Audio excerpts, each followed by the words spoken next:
Kindly subscribe to my channel and also hit the bell icon so you will get notified every time I post a new video. This can't actually be happening.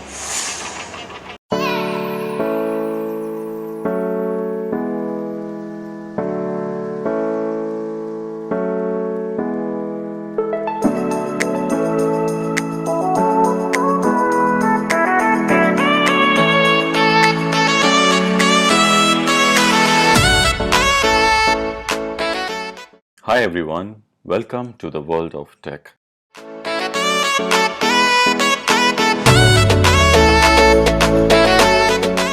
Sony launched their new Xperia XZ2 and XZ2 Compact with 18:9 aspect ratio. Well, there is a lot to be impressed by here, but the question remains, is it enough when you have in competition Galaxy S9, now OnePlus 6 coming, Huawei P20 Pro, and so on? So let's find out in this video.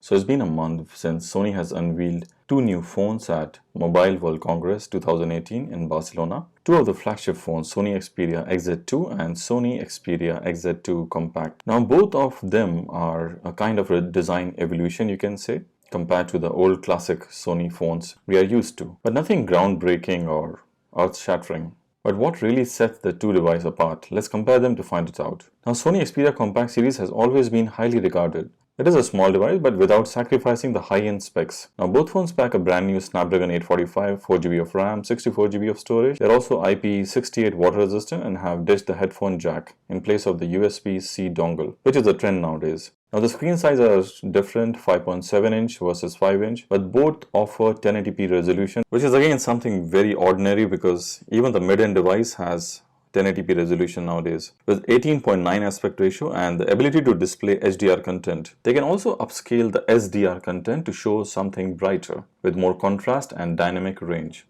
Now you will also benefit from great sound on both the phones since each model creates virtual surround sound from a combination of the top and bottom speaker.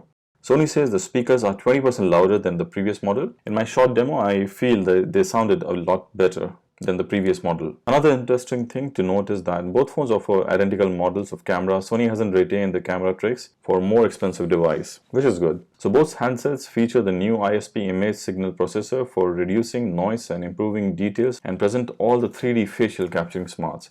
A 19 megapixel memory stacked sensor sits on the rear of both phones, which is capable of capturing a short burst of 1080p videos 960 frames per second. A bit better than Galaxy S9. Now around the front is the 5 megapixel selfie camera offering ability to scan your face to create 3D model. Now there are a couple of differences to be aware of. However, the big XZ has a larger battery boasting a 3180 mAh opposed to a 2870 mAh on the small one. A more niche difference is that while XZ2 can reach download speed of 1.2 Gbps, the Compact can manage only 800 Mbps of maximum speed. Another XZ2 exclusive feature is the Qi wireless charging, which is annoyingly absent from the Compact.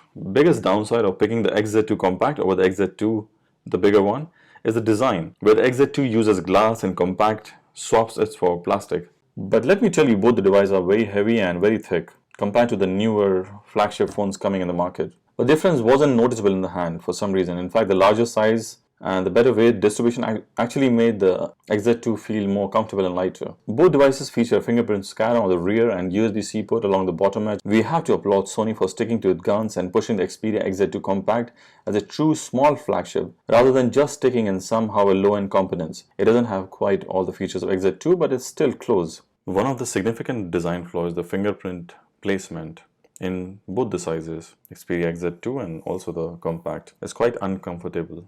Most of the time you will tend to keep your fingers in the camera rather than the fingerprint sensor. The cameras on Xperia XZ2 and XZ2 Compact are decent, but that's not enough for 2018 flagship phones. If you compare it with Pixel 2 XL, which is a last year phone, or S9, Galaxy S9 or iPhone 10, it does lag behind. For some reason, Xperia phones have never been able to top the chart of DxOMark, which is one of the most reputed mobile camera reviewers, or a camera reviewer site in general. Now don't get me wrong, the Xperia XZ2 and XZ2 Compact both are decent device with a incredible processor, Snapdragon 845, and even the look is decent. But suppose you're looking for the best smartphone for 2018, I'm sorry to say, but it is not one of them. There are a few reasons for that.